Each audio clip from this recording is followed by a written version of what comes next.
Hi hello ನಮಸ್ಕಾರ ಎಲ್ಲರಿಗೂ welcome back to my YouTube channel trendy bites.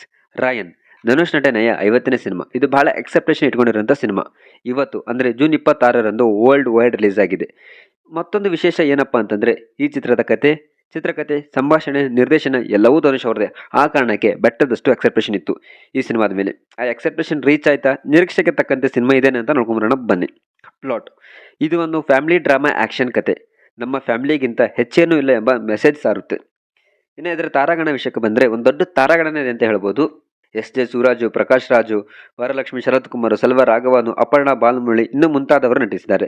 ಇದು ಒಂದು ರಿವೆಂಜ್ ಥ್ರಿಲ್ಲರ್ ಸಿನಿಮಾ. ಸಿನಿಮಾದಲ್ಲಿ ಧನುಷ್ ಪಾತ್ರವು ಅಷ್ಟೇ ಖಡಕ್ ಆಗಿದೆ. ಆಗ್ಲೇ ಹೇಳಿದಾಗೆ ಇದು ಒಂದು ಸಿಡಿನ ಕತೆ, ಅಂದ್ರೆ ರಿವೆಂಜ್ ಮೇಲೆ ಸಾಗುವಂತ ಕತೆ. ಚಿಕ್ಕ ವಯಸ್ಸಿನಲ್ಲಿ ತಮ್ಮ ತಂದೆ ತಾಯಿಯನ್ನು ಕಳ್ಕೊಂಡಿರುವ ಧನುಷ್ ಅಂದ್ರೆ ರಾಯನ್ ಅವರು ತಮ್ಮ ತಮ್ಮಂದರು ಮತ್ತು ತಂಗಿಯ ಜೊತೆ ಚೆನ್ನೈನಲ್ಲಿ ಒಂದು ಸಣ್ಣ ಹೋಟೆಲ್ ನಡೆಸುತ್ತಾ ಜೀವನ ಸಾಗಿಸ್ತಾ ಇರ್ತಾರೆ. ಕೆಲವು ಅನಾಹುತಗಳಿಂದ ರಾಯನ್ ಅಂದ್ರೆ ಧನುಷ್ ಅವರ ಕುಟುಂಬದ ಮೇಲೆ ಶತ್ರುಗಳ ಕಡಿಬೀಳುತ್ತೆ. ಅದು ಯಾಕೆ ಅಂತ ನೀವು ತಿಳ್ಕೊಬೇಕಂದ್ರೆ ಸಿನಿಮಾ ನೋಡಬೇಕು. ಜಾಸ್ತಿ ಬಿಟ್ಕೊಟ್ರೆ ಸ್ಪಾಯ್ಲರ್ ಆಗುತ್ತೆ. ಚಿತ್ರತಂಡದವರು ಬಂದು ಉಳಿತಾರೆ ನಮ್ಮನ್ನ. ಅಲ್ಲಿಂದ ನಮ್ಮ ರಾಯನ್ ಹೇಗೆ ಆ ಗ್ಯಾಂಗ್ಸ್ಟರ್ ಆಗಿ ಬದಲಾಗ್ತಾನೆ, ಅವ್ರ ವಿರುದ್ಧ ಹೇಗೆ ಸೇರ್ ತೀರಿಸ್ಕೊಂತಾನೆ ಎಂಬುದೇ ಸಿನಿಮಾ. ಫಸ್ಟ್ ಹಾಫ್ ಸ್ವಲ್ಪ ಸ್ಲೋ ಅನ್ಸುತ್ತೆ. ಯಾಕಪ್ಪ ಅಂದ್ರೆ ಎಲ್ಲರ ಕ್ಯಾರೆಕ್ಟರ್ನ ಇಂಟ್ರೊಡಕ್ಷನ್ ಮಾಡ್ತಾ ಹೊರತಿರ್ತಾರೆ ಫಸ್ಟ್ ಹಾಫ್ ಅಲ್ಲಿ. ಇನ್ನು ಸೆಕೆಂಡ್ ಹಾಫ್ ವಿಷಯಕ್ಕೆ ಬಂದ್ರೆ ಆಕ್ಚುಲ್ ಸಿನಿಮಾ ಸ್ಟಾರ್ಟ್ ಆಗುತ್ತೆ ಸೆಕೆಂಡ್ ಹಾಫ್ ಅಲ್ಲಿ ಅಂತ ಹೇಳ್ಬೋದು. ಒಂದು ಸಿನಿಮಾಗೆ ಪುಷ್ ಕೊಟ್ಟಂಗೆ ಆಗುತ್ತೆ. ಆ ವಿಜುವಲ್ಸು, ಪವರ್ಫುಲ್ ಫೈಟ್ಸು ಅಂತೂ ನೆಕ್ಸ್ಟ್ ಲೆವೆಲ್ ಆಗಿದೆ ಸೆಕೆಂಡ್ ಹಾಫ್ ಅಲ್ಲಿ.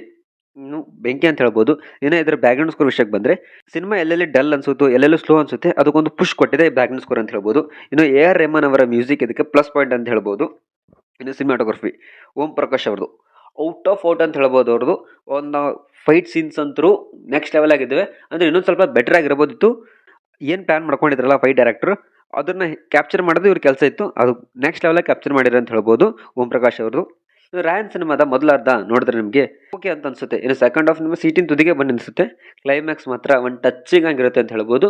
ಇದು ಒಂದು ರೆಗ್ಯುಲರ್ ಸ್ಟೋರಿನೇ ಇದೆ, ಸ್ವಲ್ಪ ಸ್ಕ್ರೀನ್ ಪ್ಲೇಲಿ ಆಟ ಆಡಿದ್ರೆ ಅಂತ ಹೇಳ್ಬೋದು. ಧನುಷ್ ಅವರ ಒಂದು ಹಳೆ ಸಿನಿಮಾಗಿಂತ ಇದೇನು ಅಷ್ಟು ವಾವ್ ಅನ್ನೋ ಪ್ಲೇ ಸಿನಿಮಾ ಅಲ್ಲ, ಓಕೆ ವಾಚೇಬಲ್ ಸಿನಿಮಾ ಇದು. ನಿಮಗೆ ಇಷ್ಟ ಆದರೆ ನಮ್ಮ ಚಾನಲ್ ಲೈಕ್ ಮಾಡಿ, ಶೇರ್ ಮಾಡಿ, ಕಮೆಂಟ್ ಮಾಡಿ. ಮತ್ತೆ ಮುಂದಿನ ವಿಡಿಯೋದಲ್ಲಿ ಸಿಗ್ತೀನಿ. ಸ್ಟೇ ಟ್ಯೂನ್, ಬಾಯ್.